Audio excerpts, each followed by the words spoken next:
Salve, muito boa noite. Mais um Frente a Frente, levando a política por dentro para você. Você sabe que a política é que faz a sua vida, o seu aluguel, a sua casa, a escola dos seus filhos, e por isso é preciso prestar muita atenção na política.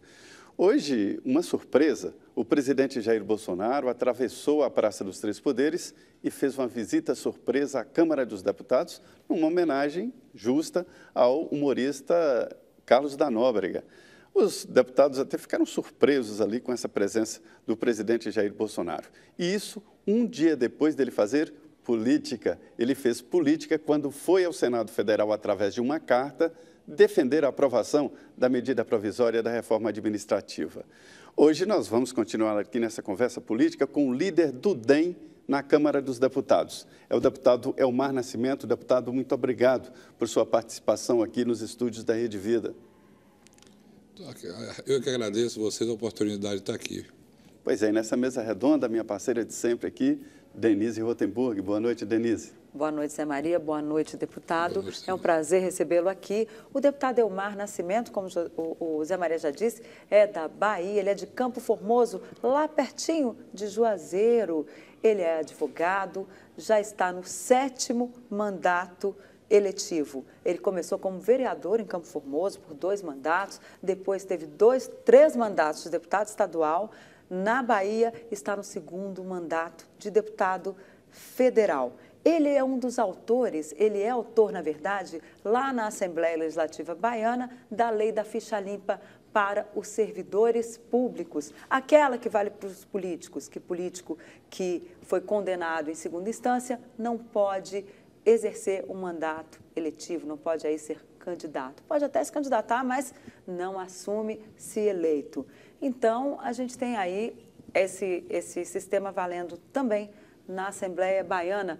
Deputado, já que tocamos nesse assunto, o senhor acha que isso tem que valer também para todos os servidores públicos do país, dos estados e também das administrações municipais? Olha, não tenha dúvida. Inclusive, a gente tem um projeto, estamos colhendo assinaturas para poder dar entrada, para que se faça valer. A moralidade, eu acho que é um princípio constitucional, precisa ser preservado. A lei de ficha limpa foi uma lei que veio muito oportuna e, da mesma forma que ela se reflete para a classe política, tem que ser para todo cidadão brasileiro que deseja ocupar um cargo público, seja ele efetivo ou comissionado. Deputado, o presidente Jair Bolsonaro disse aqui que fez política, né, mas isso é uma coisa rara, né, na política do governo. E o senhor chamou muita atenção na tribuna da Câmara dos Deputados quando disse que existiam 2 governos, um com o discurso contra o Congresso Nacional e outro defendendo a votação de um projeto elaborado pelo governo, que o projeto aprovado na Câmara seria, né, do líder do governo no Senado, o senador Fernando Bezerra, que, aliás, deu uma grande força nessa última votação. O governo está mesmo dividido ou não tem ideia do que é exatamente o que é um governo fechado? Olha, não sei se seja fruto de experiência, não funciona afinada a articulação política. É claro que os líderes do governo, que são 3, o líder no Senado, o senador Fernando Bezerra, a líder no Congresso, a deputada Joyce, e o líder na Câmara, o Major Vitor Hugo, eles têm que atuar absolutamente afinados.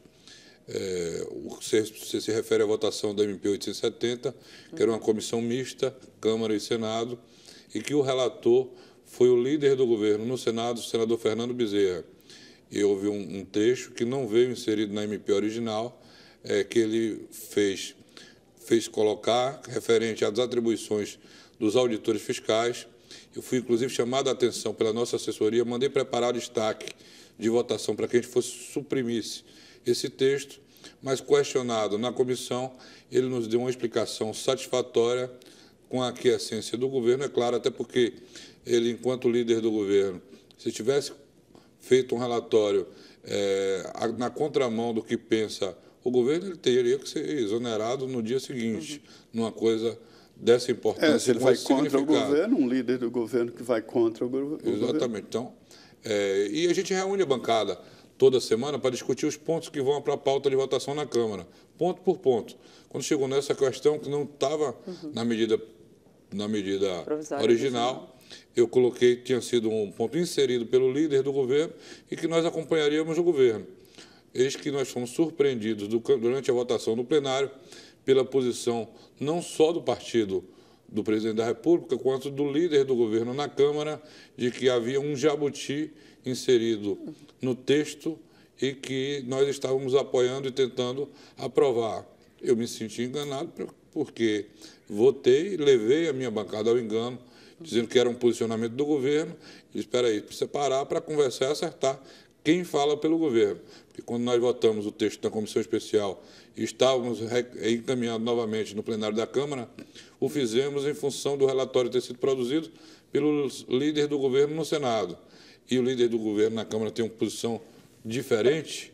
O líder do partido até pode ter, mas dois líderes do governo falando línguas distintas, aí fica muito complicado. Difícil, né? Até para esclarecer aqui aos nossos telespectadores, essa mudança no papel ali dos auditores fiscais restringia a possibilidade deles compartilhar os dados, não é isso? Olha, não. Só para esclarece direitinho para o nosso telespectador muito má comunicação. Por que é que nós votamos com o líder do governo no Senado, com o relatório dele? A explicação que ele deu foi a seguinte: nós temos um sistema constitucional que pressupõe o controle judicial a acesso a dados sigilosos protegidos pela Constituição. E citou exemplos. O Ministério Público, seja ele federal ou estadual, quando conduz um inquérito para ter acesso a dados sigilosos, ele só é facultado com autorização judicial. Sim. A mesma coisa do delegado de polícia, seja ele da Polícia Federal, seja ele da Polícia Civil, para acessar dados sigilosos também só com autorização judicial. Pois bem, um auditor de Receita, ao identificar o indício do crime, ele não fica impedido de comunicar a existência desse indício. Ele comunica ao Ministério Público, à autoridade policial.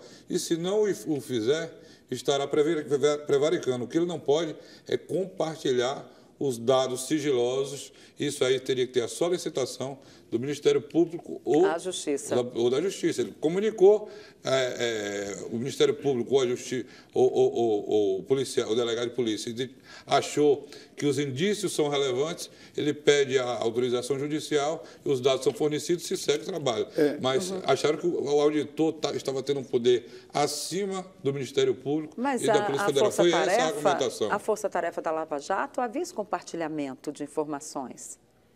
Pois é, e há uma questão que remete à nossa Constituição, novamente, da preservação de dados sigilosos. Vou trazer um exemplo aqui a vocês. Vocês lembram do caseiro Francinildo?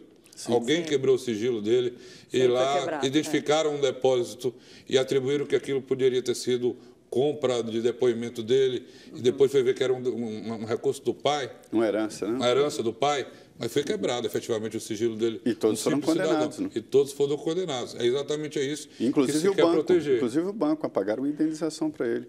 Agora, deputado, o perito, não é perito, o profissional da Receita Federal, ele tem os dados de todo mundo nas mãos, né? Através do CPF, ele pode buscar ali ganhos e pagamento de impostos, declaração de imóveis e tal. Quando ele, como profissional, como auditor da Receita Federal, tem esses dados, ele se assume também no direito de resguardar, de guardar esses dados, né? Exatamente. Ele não pode fazer considerações... Ele pode acessar... Ele pode até identificar e achar que existem indícios de cometimento de crimes não tributários, porque ele é especialista na identificação de crimes tributários e toca com relação a isso. Inclusive porque o crime tributário, diferente de todos os outros, na hora que você paga, é lide o inquérito, acaba o inquérito criminal. Pagou, identificado, pagou antes da denúncia e aí não segue o procedimento criminal. Agora, na justiça já é diferente. Vocês devem lembrar, eu novamente chamo um caso prático que aconteceu, de um auditor fazer considerações acerca do ministro do Supremo Tribunal, dizer que aquilo ali poderia ser lavagem de dinheiro, associação criminosa. Ele não tem preparo, ele não fez concurso para isso, ele não tem preparo intelectual para identificar crimes não tributários e fazer essas ilações contra a reputação de pessoas. Agora eu queria entrar um pouquinho na questão do Centrão e as manifestações. O DEM é Centrão? Ele foi... Porque houve muitas críticas ao Centrão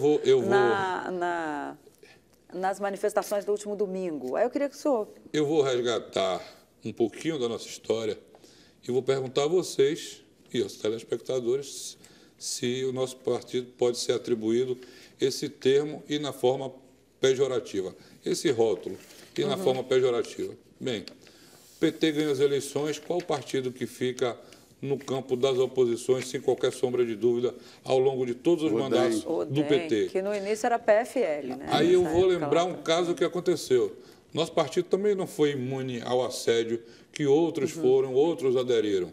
Teve uma disputa interna dentro do partido e que a parte majoritária do partido conseguiu mantê-lo na oposição.